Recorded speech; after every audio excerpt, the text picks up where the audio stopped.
And we're back.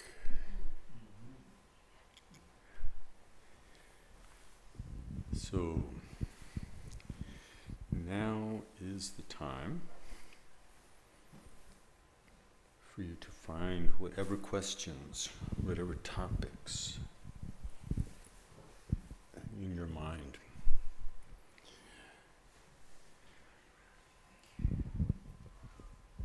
And Ryan will come around with the microphone. So, what's on your mind tonight? What aspects of the practice or the Dharma in general? What challenges in life to apply the Dharma?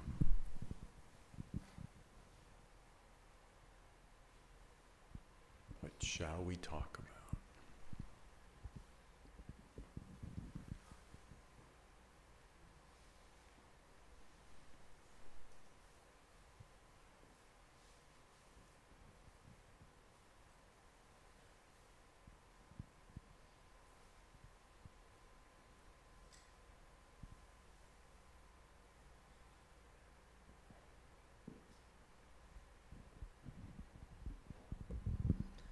I have a question. Yes, Mr.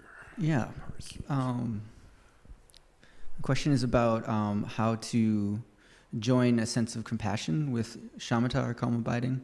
I try to, hold the intention, hold bodhicitta while I meditate. Sometimes that can cause a problem where it will cause a lot of stories about the people who are suffering and I'm trying to benefit, coming into my mind, and it kind of disrupts my shamatha.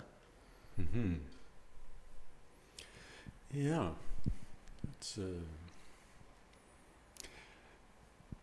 there's a certain point, or at times, it's actually necessary to go into those stories some in order to actually feel some sense of personal connection to it.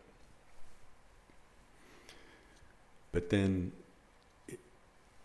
that sense of compassion, the sense of bodhicitta, does not need a story.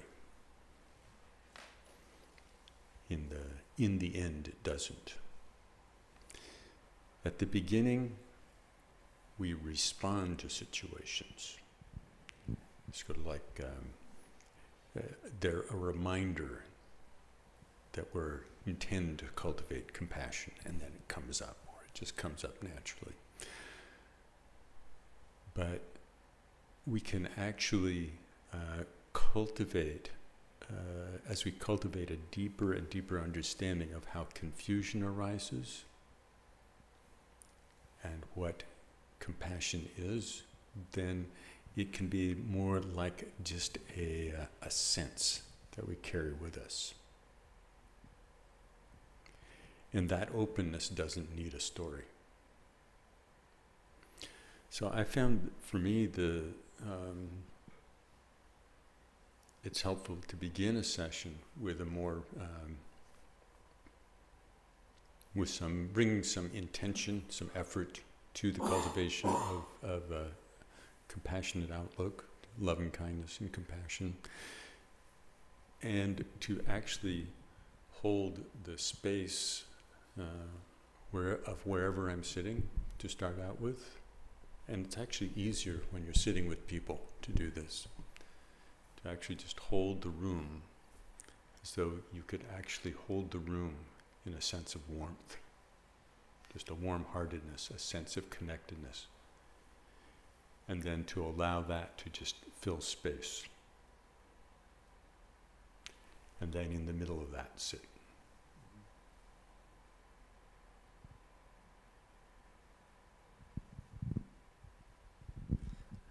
Okay, I think I just need some practice. Is that? Oh, really? Yeah. You too. That's that it takes some time, and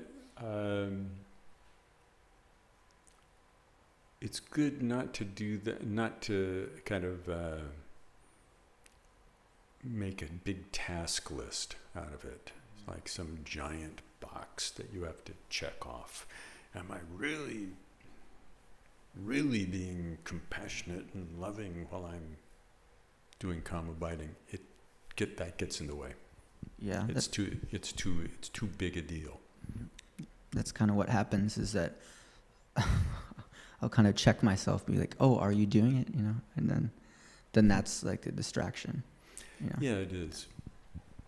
It's better to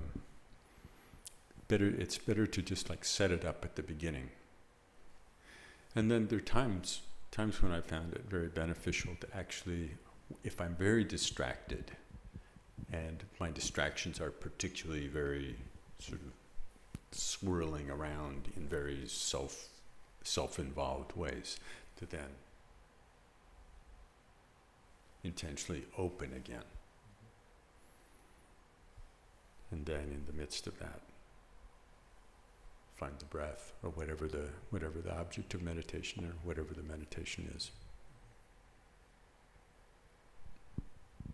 Thank you.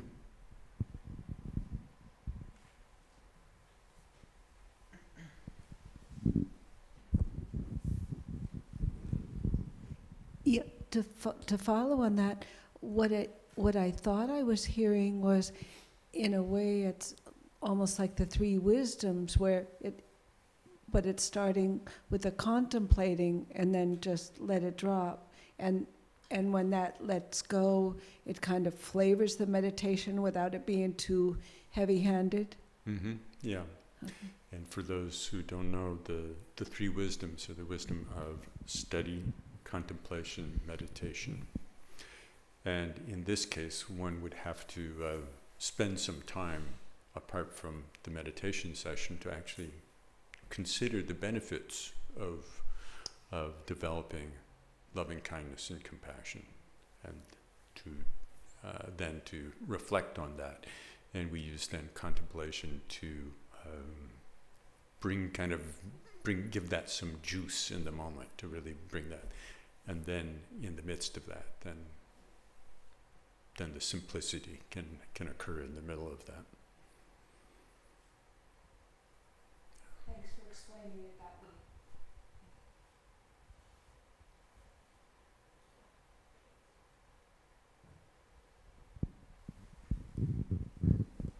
Thanks.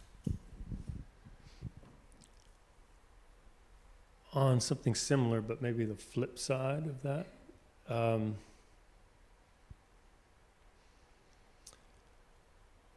I just read about the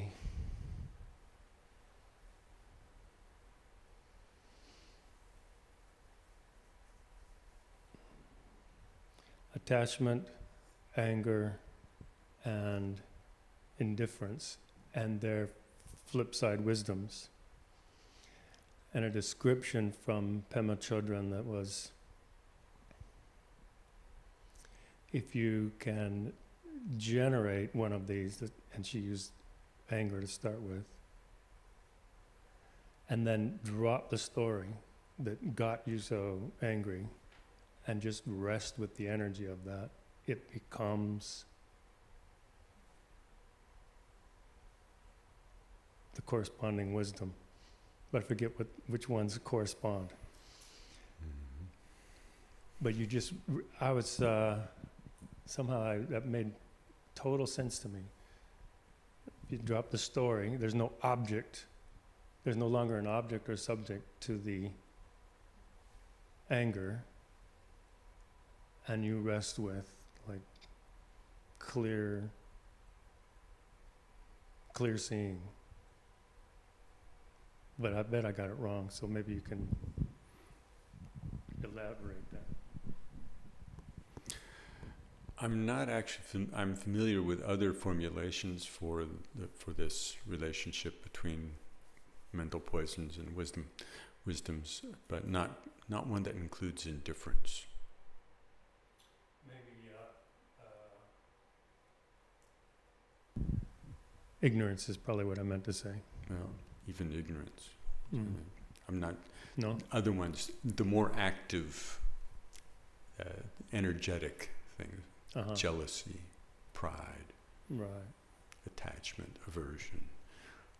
Any of these states of mind can actually be the ground for insight to arise.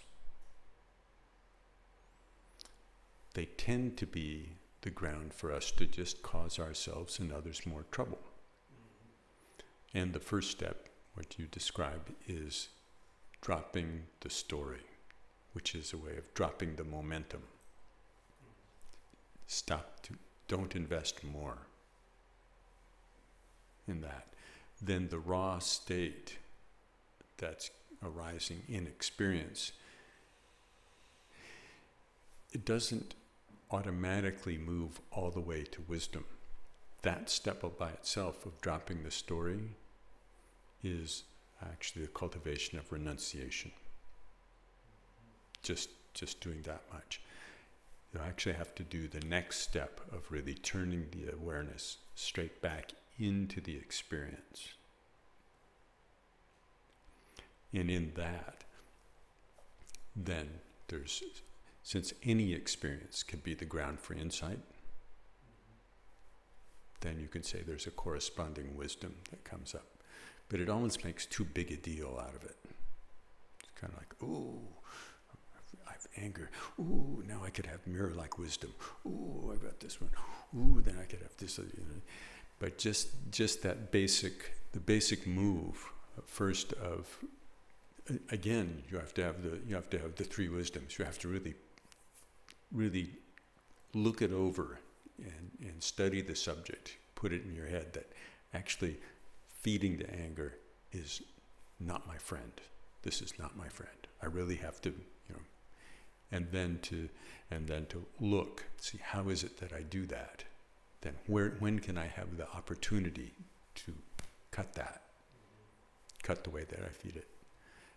And then we can go deeper and deeper with it. But the actual,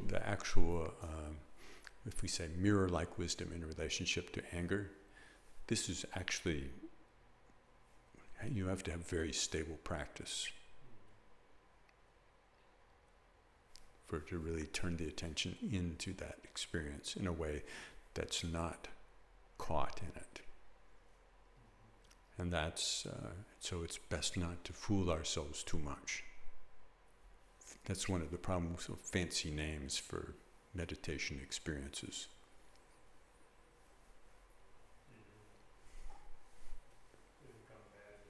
Yeah.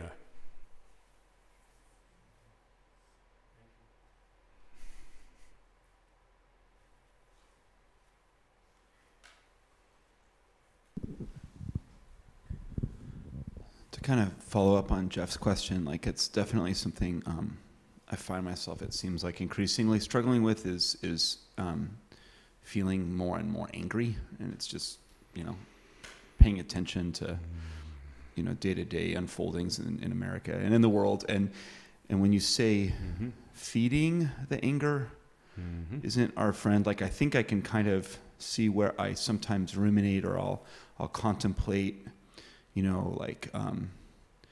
gosh, if this thing that's making me angry does continue, it'll be worse and worse for so many people, and I get more and more angry. And I think that I could see where I could say, hey, I'll just stop thinking about that. I won't analyze that situation very much. I'll just, watch a cartoon and bake cookies, or turn my attention away to something that doesn't make me furious. But I also kind of feel like there's this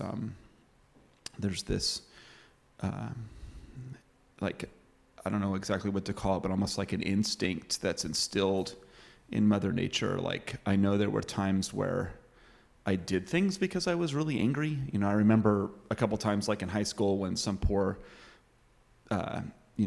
kid that was, maybe a racial minority or something in my high school was being picked on by bullies, and I remember getting so angry that I could actually go, yell at them and tell them to leave that person alone. Like, that anger had a purpose.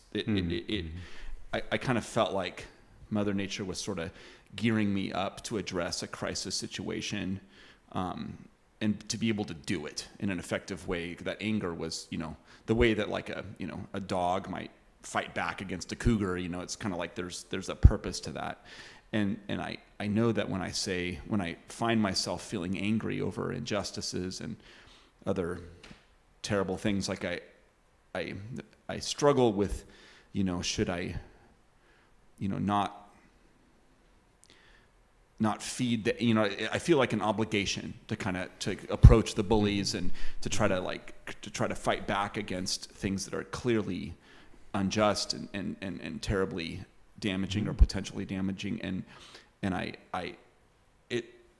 struggling with, is it the right thing? Is it the wise thing to step back from that and go, gosh, Joe, try not to be so angry, focus on something else and don't feed the anger. Because I kind of feel like, golly, maybe we do need to get angry. Maybe the wise thing is to get angry, and try to do the smart, wise, helpful thing by being angry. And I find myself caught in it a lot, because I know what you mean when you say it's feeding the angry. It's not, because I'm not real happy. I mean, when I'm feeling like the anger is getting stoked, I'm not happy, but I also kind of feel like I'm angry for sort of a good reason. And then a lot of it has to do with, compassion and equality and, important values. So I just find myself more and more really struggling with it and feeling off balance with it. Yeah. We've been served up a nice steaming plate to feast on here, that could potentially deeply nourish our practice. But depending on how we eat it, it could also poison us. And we could poison everybody else, depending on how we approach it. So this is actually an incredible opportunity at the moment, because it's easy to get stuck going back and forth between I can't handle it, I'm going to tune it out. Then thinking, wait a minute, I'm abandoning my neighbors, I'm abandoning sentient beings if I tune it out.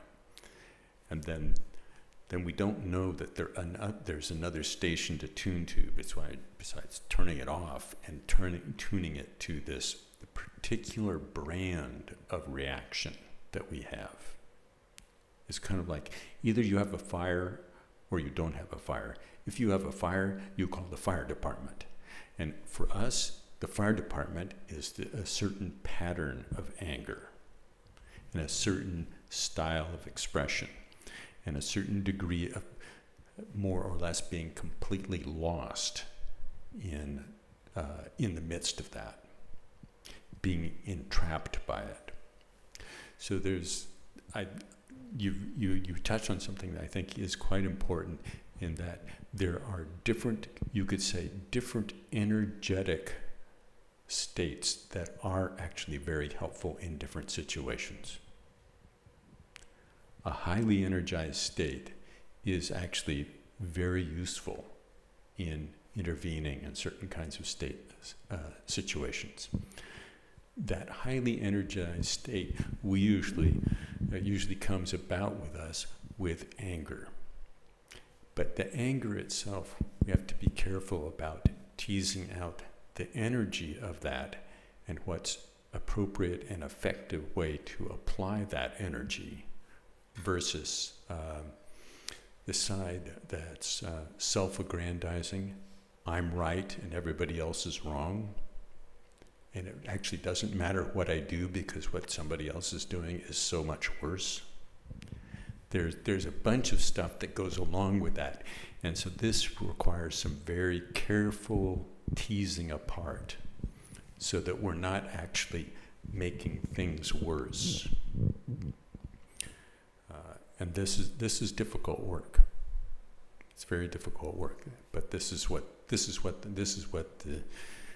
when we consume what's coming at us, this is the opportunity that we have to not eat the poison in it, and not to share poison. Yeah, but like in those examples, the energy of it, I think it's really quite the same. How to figure out what parts of the story, and this requires some self-reflection, what parts of the story to really just cut. we also have to recognize when it is that we have listened to more than we can handle in an effective way. Because if we're on a cycle of just indulging, and then we look for one more story about the so-and-so who did the such and such, and it just goes like that, we can accelerate the pattern that just props us up as the righteous one who knows everything, and the others who are just ignorant and mean, but we've never actually done anything. We just sat there just getting mad and more self-righteous. And that one's not a useful thing. That one really doesn't help anybody. And it definitely doesn't help us. So teasing these things apart, and I'm not speaking as though I've mastered this at all, because I go through the exact same things that you're going through, and probably for very much the same reasons. But I really have to look to see how I use my speech and how I can actually put my finger on things that undo patterns that are actually really hard to undo. So there's a certain amount of humility, a huge amount of patience that's required, and a realistic sense of what's possible to do.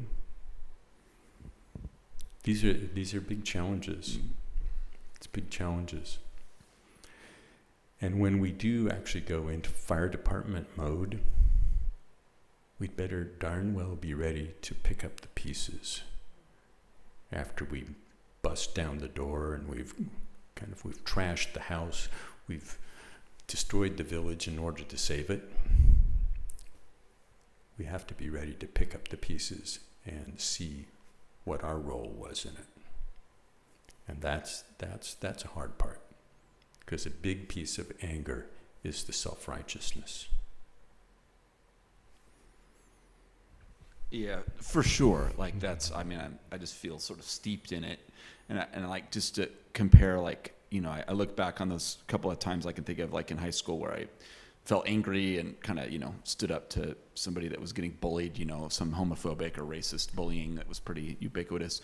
Like, I look back and I think, yeah, that was the right thing. I did the right thing. I'm glad I did that. I'm glad I didn't turn away and say, oh, I shouldn't be an angry guy. Like, it seemed like the anger did give the energy that helped me act that in a good way. So I do feel now like it's not so simple or clear cut. It's just sort of, you know, I'm trying to maintain a Buddhist compassion practice, and, you know, I'm not in high school. It's like this, you know, it's this, you know, we're an adult in the world, and I just feel like steeped in that growing anger and sense of self-righteousness, and a lot of unhappiness because of it. Mm-hmm. It's hard. It is. It is. That's what we have to work with at the moment. But figuring out what's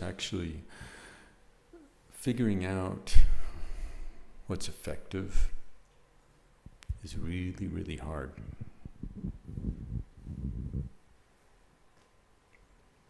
It doesn't mean we don't try, but it's very difficult.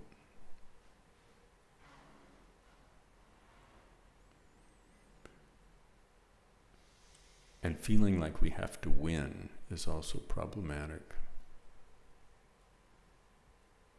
This is the problem with the revolutionary zeal. We'll come in with the fire department, we'll bust everything up. Then after the revolution, everything will be okay. Well, why? Well, because we said so. It'll be okay because we just destroyed all that stuff.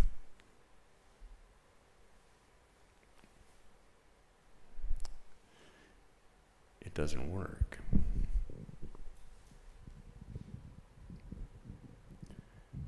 But that happens.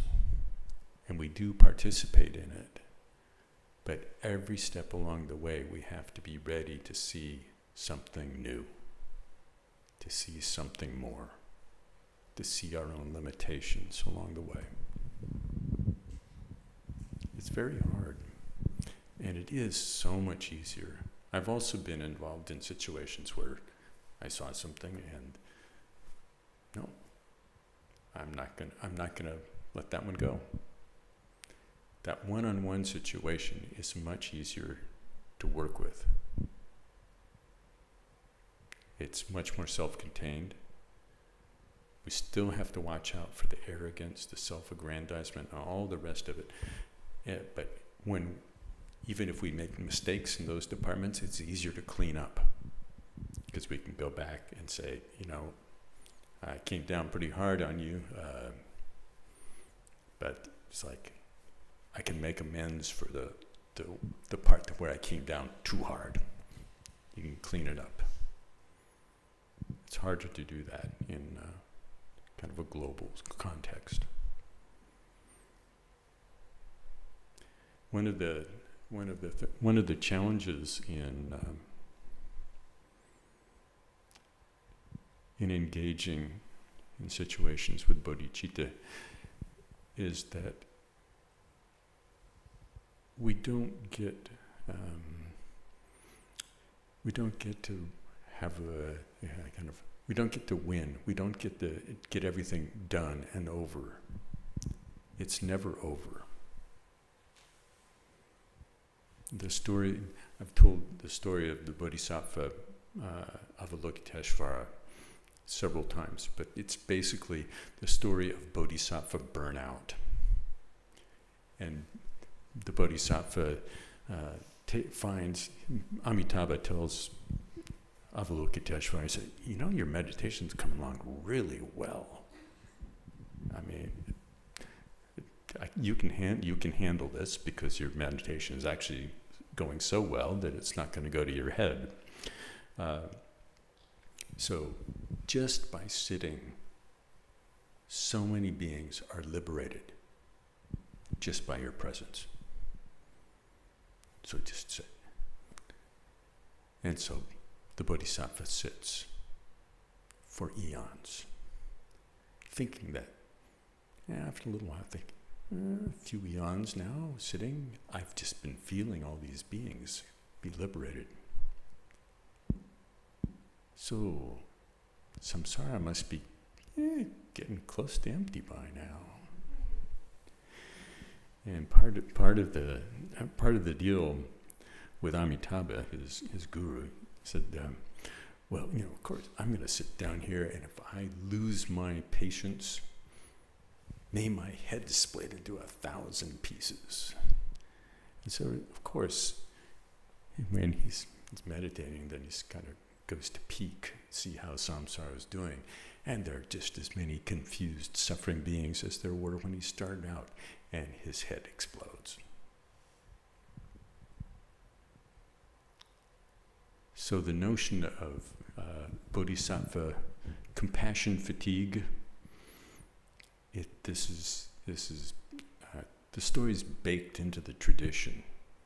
It's a different outlook when we have to go beyond idea. Well, I'll get it nailed, or if we just do this, if only, then we'll be able to take our foot off the pedal.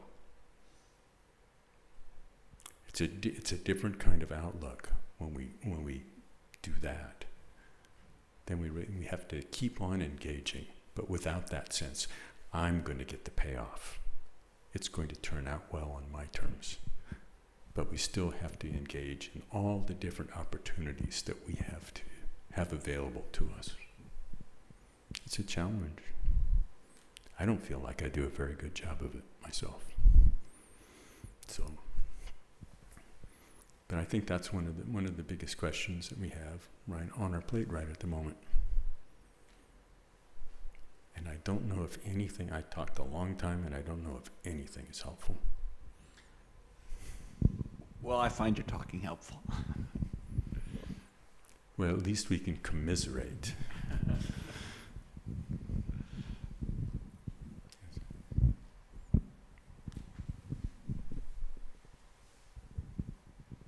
So I heard what you were saying on a higher level, but I'm trying to find little places to look at the rage, not anger, rage, because sometimes it comes out and I see it driving sometimes. I'm trying to figure out ways when I see the rage and see the big gaping mouth of like this blackness that I'm falling into. And I'm trying to find what you're talking about, and I can't get out of it right now. Does that make sense? Oh, unfortunately, far too much sense. What do I do? What do we do?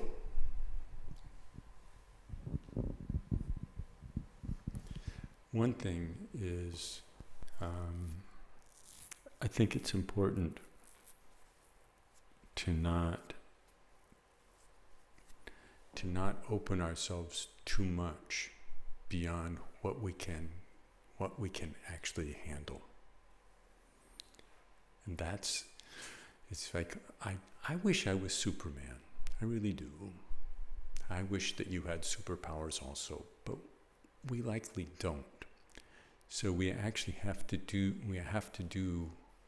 relate within the frame of reference that we have to work within our limitations. If we try to work way out here, it's not going to work. If we work up near our limitations, we may expand those. But if we just go into kind of failure state, we don't find our way through it. So part of it is actually having some restraint about what we consume.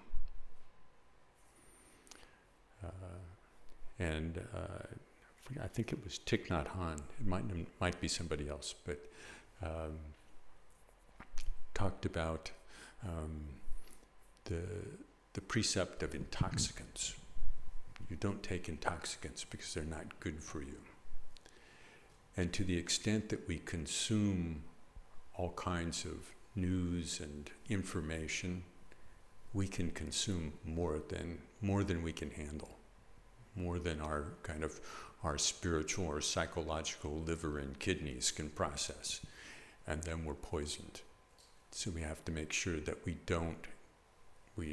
if we have a choice, to try to be strategic about what we take in, and not feel obligated to just be kind of wide open all the time. Obligation, I'm sorry. Go ahead. I was just going to say that obligation to know what's going on. If I turn off the radio, if I try to step back from it, I feel selfish. I feel like I'm... Yeah. That's why I said strategic. We have to... It's because we can't actually know everything. We can't know all the details. We can't actually be the expert in all the facets of all the wrongdoing that's being done on all the facets of all the kinds of wrongdoing that are going on. We just can't. So we actually have to be selective. And I've noticed that myself. I can find myself very addicted to wanting to know the latest, the next, the details, and I've had to step back and think, okay, what of this do I really need to understand? What are actually the key points in it that I actually need to understand? What will help me think through circumstances so that if the opportunity arises, I can do something besides just rage about how bad the so-and-sos are? What can I actually say that is, I can look and say, this is an example of something that is highly problematic and dangerous and harmful for these reasons. And I can say it in a clear way, as opposed to just kind of mumbling clever insults. I love clever insults. Probably even more than news, I'm addicted to clever insults. but they really don't help anybody. I've actually done the contemplation of sitting somebody in front of me that I sort of vaguely know and thinking about. So I know that they don't agree with the things that I think, and then thinking about, I say, let's just play it out. I'm gonna deliver all my clever insults, all my this and that. I'm gonna then just in my mind really contemplate, now how's that gonna work? Does not work. That mental experiment pretty much proved that even though I still come up with clever insults, I can't stop myself, but I have stopped myself from thinking that if I just had an opportunity to deliver these clever things to somebody face to face, that it would actually be helpful. I'm most inspired actually by some of the stories that I've heard. Like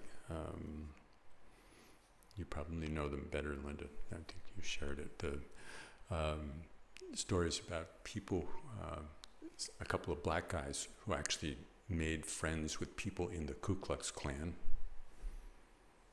This is like, okay, this is above my pay grade. But to be able to actually take your concerns to the level of, no, I'm gonna go sit down and actually talk to these people. And these experiences, these interactions have proved fruitful in some very surprising ways, in ways that you just like, I don't think that recipe works. You can never bake a cake if you put that into it, but it seems to have worked.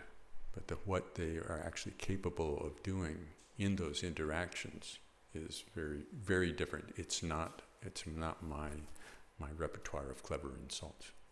But just to go back to the kind of core, I think being strategic about what we look into, and if there's some particular element of it, whatever particular concern is really sort of something you want to know about.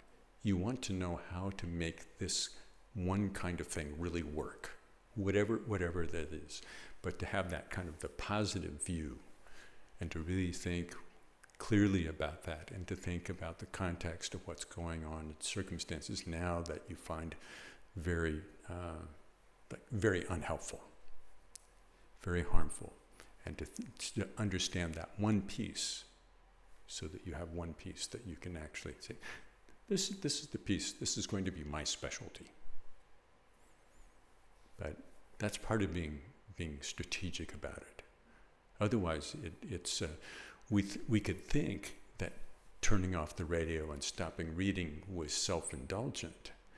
But if we really look, the way that most of us consume news is actually that self-indulgent. Because it's kind of like, I really feel something when I really feel upset. So I will read stuff until I feel really upset. But I'm not actually going to do anything for anybody. I'm not even going to make a telephone call to one of my representatives. That's self-indulgent. We might actually contribute more just by sitting and being able to bring the presence that comes from that to whatever random interactions that we have with people that we meet.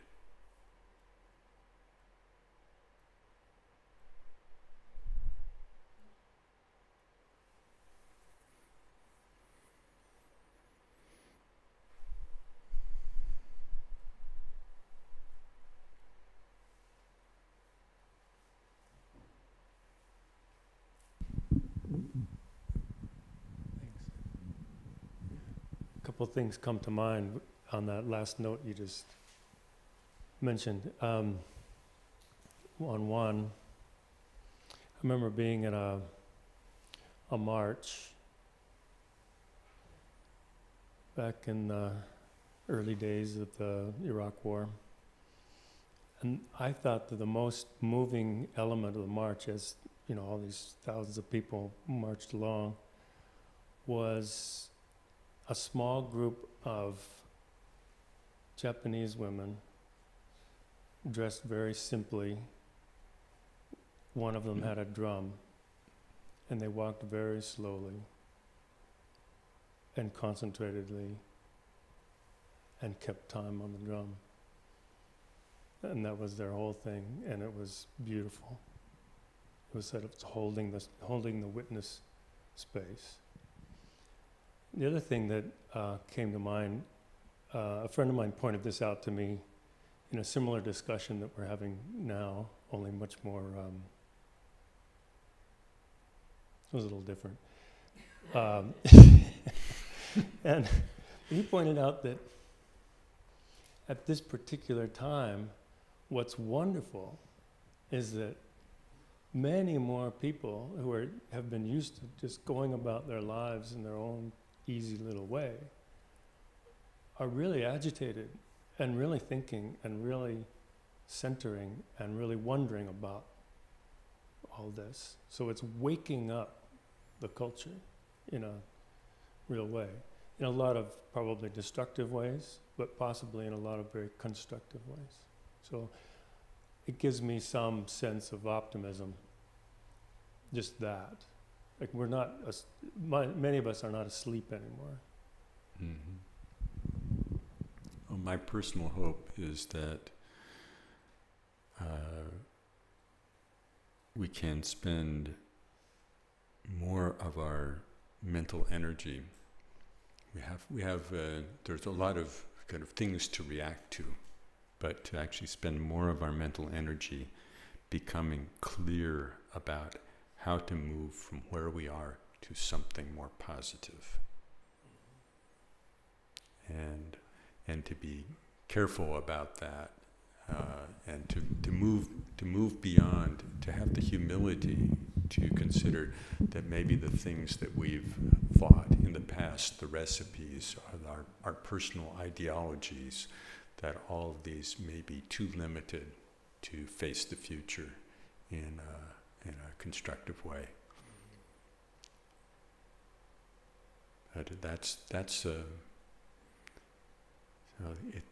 It's a very interesting thing to think about how to engage with great passion and creative energy and great humility at the same time.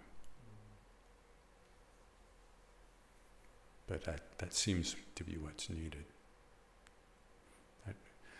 That paradoxical mixture of humility and great passion.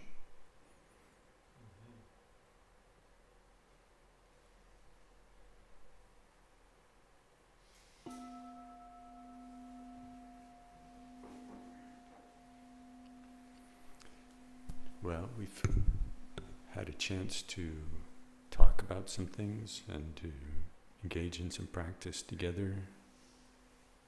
And now we have a moment to collect our intention about how we might take even one small piece of this and bring it into our life and into the world in a way that benefits not only ourselves but all others.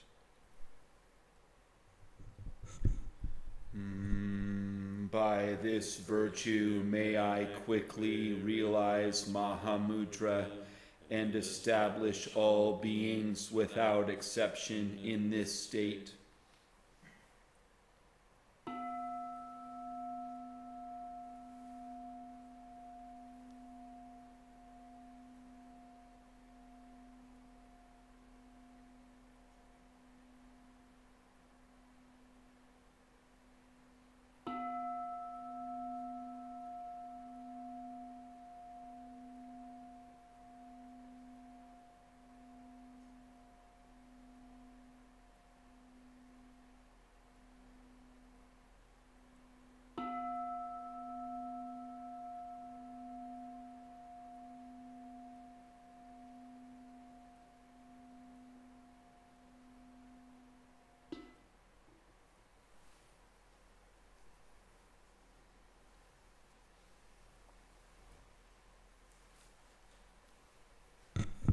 Thank you again.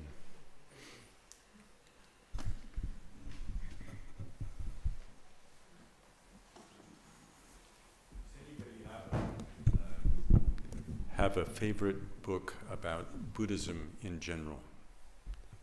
Sort of beginning,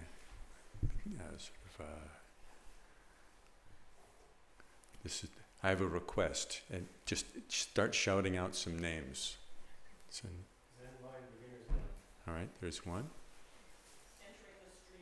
Entering the stream. Another one. Cutting through spiritual materials. General Buddhism? Yeah, general. So, old path, white clouds? Old Path, White Clouds. How to Meditate, Kathleen McDonald. Yeah. Bjorn was asking here, so, and I always think other people know better than I do. And yeah.